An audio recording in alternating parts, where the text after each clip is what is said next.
আসসালামু আলাইকুম। শাহজালালের সন্তানেরা, প্রিয় সিলেটবাসী, কথা অতীব সংক্ষিপ্ত। এখানে অসংখ্য মানুষ প্রবাসে রয়েছে। আমরা দেখতে পাচ্ছি সরকার থেকে প্রবাসী ভোটাধিকারের উদ্যোগ নেওয়া হয়েছে, কিন্তু আমরা আশানুরূপ এখনো ফলাফল দেখতে পাইনি। আজকে এই সিলেটের পুণ্যভূমি থেকে আমরা সরকারের কাছে আবেদন জানাচ্ছি, প্রবাসীদের ভোটাধিকার নিশ্চিত করতে হবে, করতে হবে, করতে হবে। সিলেটবাসী প্রবাসে গিয়ে রক্তের উপরে দাঁড়িয়ে বাংলাদেশের টাকা সচল রেখেছে, তাদের রক্তের মূল্য দিতে হবে, দিতে হবে, দিতে হবে।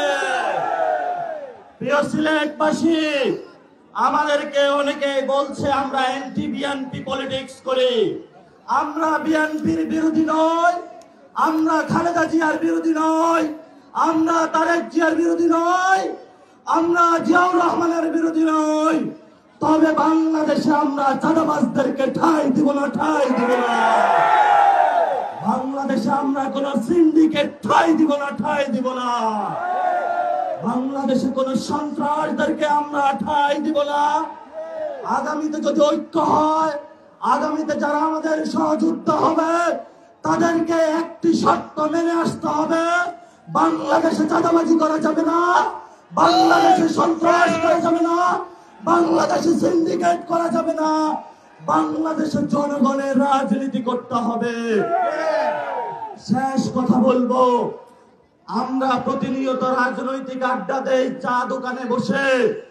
সিলেটের মাটিতে আপনাদের চায়ের বাগান রয়েছে, কিন্তু প্রতিদিন নিত্যকার সকালে যারা চায়ের কুড়ি মুকুল গুলো প্রতিনিয়ত তুলছে, আমার মা বোনদের কোনো মজুরি নাই।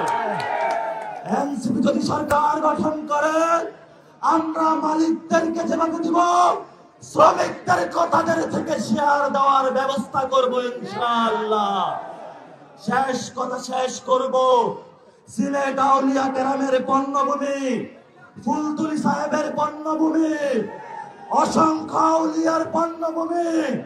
এখানে আলিয়া মাদ্রাসা রয়েছে, কওমি মাদ্রাসা রয়েছে, বিভিন্ন তরিকার মাদ্রাসা রয়েছে, আমাদের নারী সমাজ রয়েছে। আমি জানি, সিলেটে আগেও এসেছিলাম। তরুণ যুবা, আপনাদের রক্ত কতটুকু টকবক। আগামীতে 3 তারিখে ঢাকায় ঘোষণাপত্রের দাবিতে মহাসমাবেশ হবে। সেই সমাবেশে শহীদদের রক্ত রক্ষার জন্য, আহতদের অঙ্গহানি রক্ষার জন্য, আপনার জীবন রক্ষার জন্য আমরা একত্রিত হব।